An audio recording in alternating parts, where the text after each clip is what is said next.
அனைவருக்கும் அன்பு வணக்கம். வள்ளல்பாரி பயிற்சி மையம், பொன்னமராவதி, புதுக்கோட்டை மாவட்டம். முதுகலை தமிழாசிரியர் பணிக்கான பயிற்சி வகுப்பு நடைபெறுகிறது. தொடர்பு கொள்ள வேண்டிய அலைபேசி எண் 8438460253. இன்றைய வகுப்பில் மு. வரதராசன் தமிழ் இலக்கிய வரலாற்று நூலிலிருந்து பாடம் எண் 5 காணலாம். தொல்காப்பியத்தில் நாட்டியக்கலை குறித்து பேசும் இயல் மெய்ப்பாட்டியல்.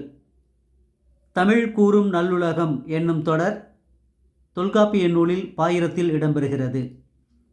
கண்ணகியின் பிறப்பிடம் சோழ நாடு. அவள் கணவனை இழந்தது பாண்டிய நாடு. தெய்வ வடிவம் பெற்றது சேரநாடு. சோழ நாட்டின் தலைநகரம் காவிரிப்பூம்பட்டினம். சேரன் செங்குட்டுவன் தன் மனைவியோடும் பரிவாரங்களோடும் மலை வளம் காணச் சென்ற இடம் பேரியாற்றங்கரையில் உள்ள செங்குன்று. அரச குடும்பத்தில் பிறப்பது துன்பமே அல்லாமல் மகிழக்கூடியது அல்ல என்றவன் சேரன் செங்குட்டுவன். பத்தினி கடவுளை வணங்க வேண்டும் என்று கூறியவள் சேரன் செங்குட்டுவனின் மனைவி வேண்மாள்.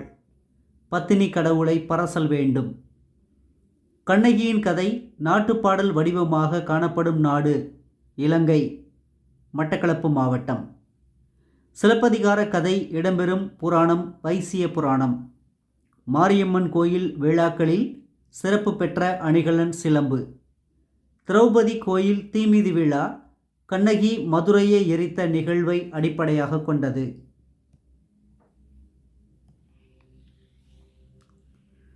கண்ணகிக்கு தெய்வ வடிவம் கொடுத்தவர் இளங்கோவடிகள். சிலப்பதிகாரத்தில் பத்தினி வழிபாடு சிறப்பிக்கப்படும் காண்டம் வஞ்சிக்காண்டம். மாதவி கோவலனுக்கு எழுதிய கடிதங்கள் 2. முதல் கடிதத்தை கொண்டு சென்றவள் மாதவியின் தோழி வயந்தமாலை. 2ஆம் கடிதத்தை கொண்டு சென்றவன் மாதவியின் பணியாள் கோசிகமாணி.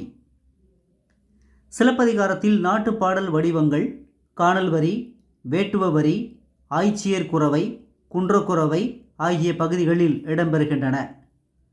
காணல் வரியில் மீனவர் பாடல்களும் காவிரி குறித்த பாடல்களும் இடம்பெறுகின்றன. வேட்டுவ வரி காளி தேவியை வழிபட்டு வேடர்கள் பாடுவதாகும். ஆய்ச்சியர் குரவை கண்ணனை வழிபட்டு ஆயர் மகளிர் பாடுவதாகும். குன்றக்குரவை மலையில் வாழும் குறவர்கள் பாடலாகும்.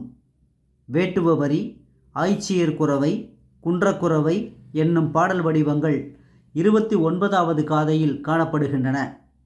அம்மானை என்பது பெண்கள் விளையாட்டு. பந்து விளையாடும் போது பாடுவது கந்துகவரி. ஊசலாடும்போது பாடுவது ஊசல் வரி. நெல் குற்றும்போது பாடுவது வள்ளைப்பாட்டு.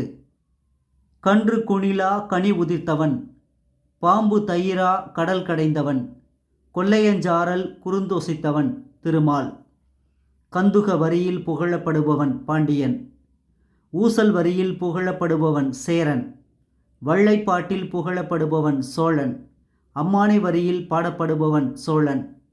கோவலன் கொல்லப்பட்டதை அறிந்து கண்ணகி துன்புற்ற பகுதி துன்பமாலை.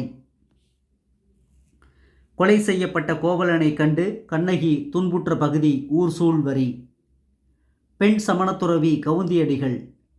தமிழில் படைக்கப்பட்ட முதல் காப்பியம் சிலப்பதிகாரம். தமிழில் படைக்கப்பட்ட முதல் சமய காப்பியம் மணிமேகலை. கிளைக்கதைகள் அதிகம் கொண்ட காப்பியம் மணிமேகலை. கோவலனுக்கும் மாதவிக்கும் பிறந்த மகள் மணிமேகலை. மணிமேகலையை மணிமேகலா தெய்வம் கொண்டு சென்ற இடம் மணிபல்லவத்தீவு. மணிமேகலை காப்பியத்தின் யாப்பு அகவல் பா. உண்டி கொடுத்தோர் உயிர் கொடுத்தோரே என்னும் தொடர் முதலில் இடம்பெறுவது புறநானூறு. 2ஆவதாக இடம்பெறுவது மணிமேகலை. அறம் எனப்படுவது யாதென கேட்பின் மறவாது இது கேள் மண்ணுயிர்க்கெல்லாம் உண்டியும் உடையும் உறையுளும் அல்லது கண்டதில் என்று கூறும் நூல் மணிமேகலை. சிறைச்சாலையை அறச்சாலையாக மாற்றுமாறு கேட்டுக்கொண்டவள் மணிமேகலை. சிறைச்சாலையே அறச்சாலையாக மாற்றம் செய்தவன் மாவன் கிள்ளி. நன்றி, வணக்கம்.